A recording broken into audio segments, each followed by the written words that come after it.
Do you ever feel like it's a lot of work that you have to put into getting women, chasing women, doing all those things, convincing them to go on a date, getting their number, getting into sex, getting into a relationship, all that? Well, I'm going to talk about today why that is and why flipping things over works so well today here on Core Confidence.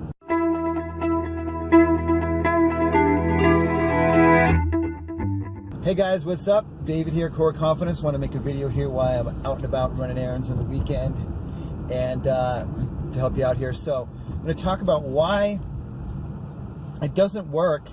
It doesn't work as well or nearly as well to pursue women, chase them, and why it works to not pursue them, not chase them, and be the guy that they chase. Now, we can make an argument. Let's back up a little history here.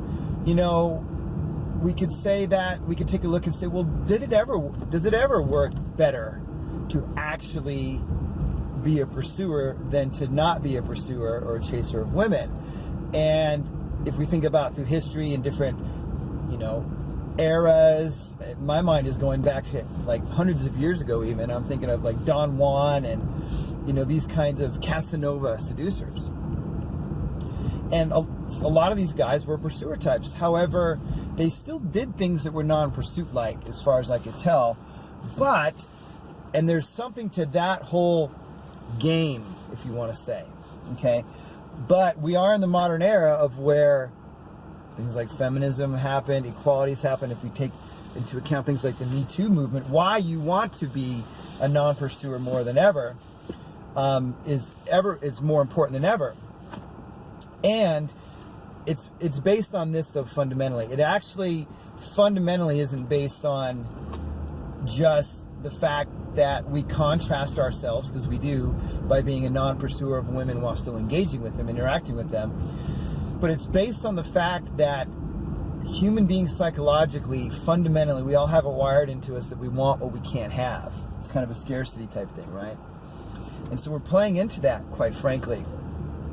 And the more you pursue, the less that you touch on that deep part of human psychology that exists. I was talking with somebody about that today.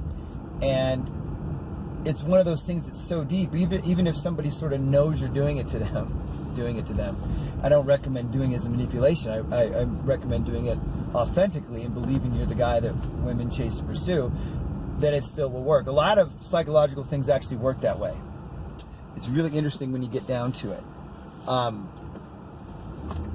And so, because guys are out and oogling women, checking them out, hitting on them, and all that, when we do the opposite, it starts to activate in a way that let's just say this, it doesn't necessarily activate it, but it doesn't deactivate the want what I can't have. Because if you're pursuing them, they know they can get you on some level, the women, right?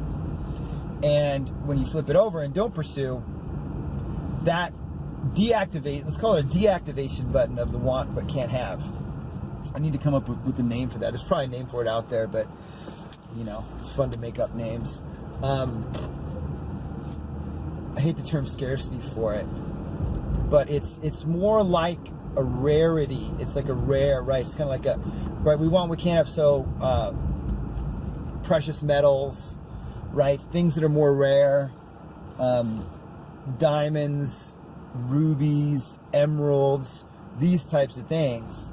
And quite, if we talk about jewels and how those we want, we can't have them, how the price of those things go up, the value goes up because they're more scarce or rare.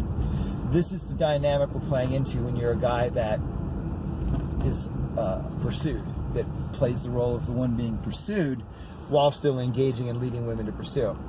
So that's why kind of went across a couple different topics there, or threads, but one of the main ones is we all want what we can't have, and women definitely, and especially it's really intriguing to women. And this has happened to many guys I've helped, clients in particular, when they do the right things, say the right things, but ultimately believe the right things, then what happens is it's the women at some point, not all women, but certain women will say, you're really intriguing, and they'll come track them down. come find them, okay? So that's that for today. Hope that helps, and we'll talk to you soon. We're complete. Hey guys, thanks so much for watching this video here.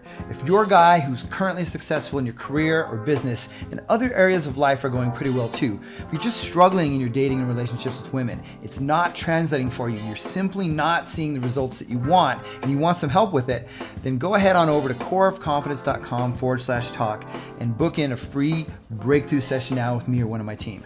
Limited spots are available and they tend to go away pretty quickly, so go ahead and book in your session now. When you go to that link, it's going to take you straight to a short application page. Just fill out a bit of info on your current situation there, and then you'll be taken straight to the booking calendar where you can pick a time that works best for you. We'll jump on the phone for just about 45 minutes or so, and on this call, we're going to talk about what's working in your love life with women, what's not working. We're going to talk about what you want to achieve, map out that crystal clear picture, that vision, talk about the appropriate steps, just map out a really solid game plan, all to help you achieve your 10 out of 10, that version of your 10 out of 10 in your love life with women, whatever that is for you.